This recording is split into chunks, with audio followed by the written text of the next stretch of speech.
So as we all know, the Jordan 1 have had a sharp drop in popularity. Some say Nike ruined them by constantly putting out new colorways which was not much different from the last, and then selling them at a price which was ridiculous for what you actually get.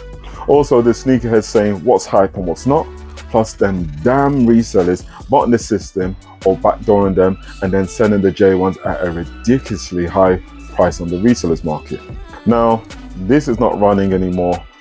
And man, I was devastated. I was pissed, like sad, like all the emotions you could feel during that. So you gotta at least get 45,000 won. Just to break even, yeah.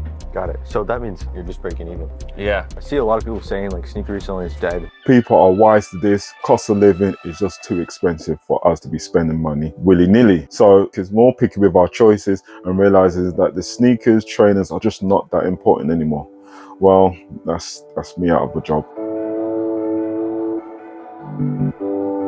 Well, if you've been with me on this channel, on my journey, you know that this channel is not all about the hype. The trainers that I buy is of genuine interest and I will wear them on a day-to-day basis. So most of my trainers, if not all of them, I've worn. However, there has been a few mistakes. Anyway, we are here to see this newly released trainer, the AJ1 Paris. Now, first time round, I missed these totally.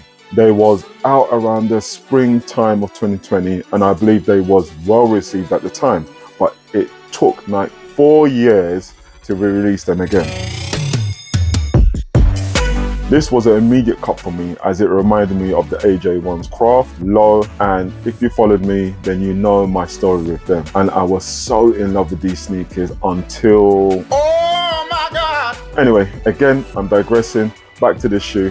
Straight out the box, we have the AJ1 logo Paris. And the first impression is the materials on these look really, really, really good. We see if I have the same force once we take a closer look at them. The one thing I dread about the Jordan 1 lows is sometimes you don't know what you're going to get in terms of quality. Plus, there is that thing that happens at the front of the toe box, oh my God, which is that deformity. You know, it does put me right off. Well, we're going to see if this trainer has this same defect when you put on these trainers. You know, because when it's out the box, it looks fresh. So we're going to check this out later on when I put them on foot. Now, with these AJ1 Paris, I thought they was created due to the Paris Olympics.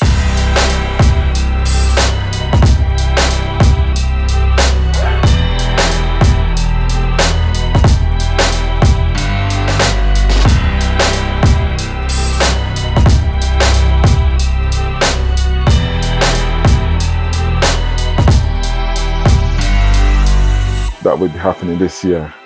As I said earlier on, I did not know these existed in 2020. So the dots didn't connect. So obviously I was wrong.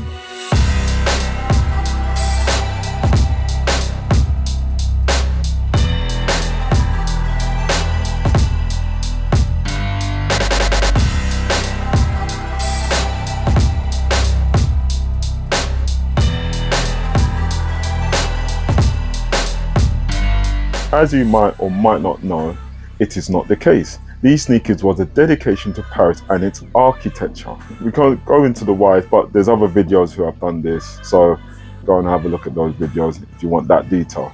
Now let's delve into the details of the trainer. I will start with the outsole and the midsole, which the color-wise is very, very, very light blue on the midsole and then white on the bottom. It is exactly the same as the 2020 version. In fact, from what I can see, Nike didn't do anything different from the 2020 version. It seems like the exact same spec. Therefore, if you missed out then, you're not missing out now, which is a good thing.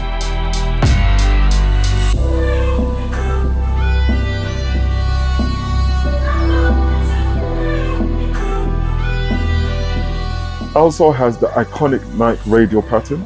The upper feels so nice with the suede nubuck and leather.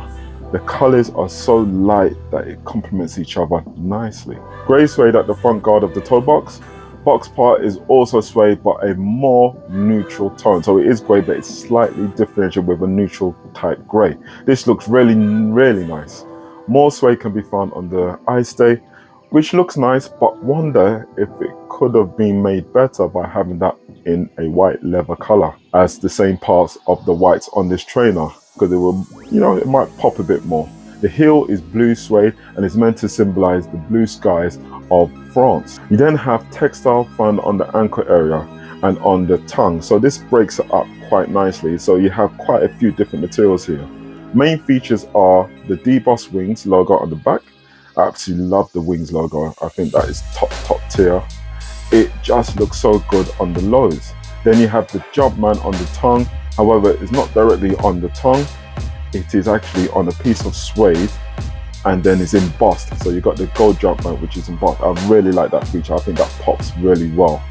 And then you have a hang tag with the PRS for Paris embossed on it. It's nice, but not for me. I think that will be off only because the tag will probably be jarring me as I walk around the street and hear it tick tick or I hit my foot. Quality wise, by the way, this cost only £130, which in my opinion is not too bad. Now, if you're not too bothered about what's trending or not, you will see Nike has actually given you a good quality material shoe for the price. To touch, the material feels luxurious. The look of these, I would define it as fresh, looking and feeling really nice. Definitely a trainer for the summer, in my opinion. All right, shall we get these on foot? Now, please don't crease. Please don't crease, or don't crease really bad. What do you think? Let's have a look. Thought you was a threat. I do real life, do no tip for tat on the internet. We don't do that. See, I've been a threat and I've been a vet. Thought you knew that way I'm cashing checks. I don't owe no debts. I've been through that. See you SOS. SOS. See you SOS. Need a life vest. Need no money. Now on foot, size is true to size. Yeah, I think I've got enough space in my toes.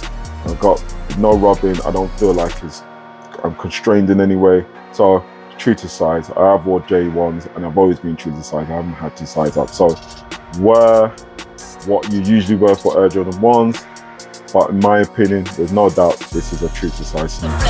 Say they better go ask Booyah. Never think I'm gon' check. Better pull up like whoa. Come to place and I'm the best. I ain't worried about none who y'all. 24, no rest. Stand on business, I'm too tall. Thought you was a threat. I do real life, do no tip for tat on the internet. We don't do that. See, I've been a threat and I've been a vet. Thought you knew that way I'm cashing checks. Overall, this is a nice sneaker, and for £130, which I believe is the same price in 2020, you can't complain. Help me out is quite simple. If you like, then like. And if you actually resonate with me, then subscribe. If you want to see what happened to my previous AJ1s, the craft that I've been talking about through this video, then click this video right here. Started from a mascot, went to Rollies from a G-Shock. Brand new kettle, no teapot. You should know I don't play. Go sicko mode like I'm T-Scott. Eagle vision from the treetops. Went to image from a green dot. Never had no limit.